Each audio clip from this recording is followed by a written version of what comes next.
बहुत अच्छा लग रहा है सारे रंगों में, इस तरह रंगों के साथ मिलकर एक मौका होता है जहाँ पर हम प्यार बढ़ाते हैं एक दूसरे के साथ और एंजॉय करते हैं।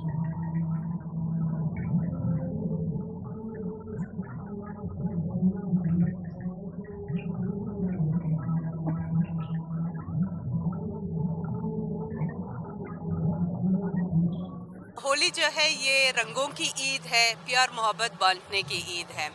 और हम बहाई कम्युनिटी भी आए हुए हैं अपने हिंदू बहन भाइयों के साथ इस त्यौहार को मनाने के लिए। इस तरह के इवेंट्स हमारे इस मुल्क में होने चाहिए, क्योंकि ईद और तो इस तरह के बहुत से इवेंट्स होते हैं, लेकिन जब हमारे नॉन मुस्लिम लोगों के इस तरह के इवेंट्स होंगे, हम सबको, सारी कम्युनिटीज़ को इनवाइट किया जाएगा, एक तो इससे इंटरफेथ हार्मनी भी होगी।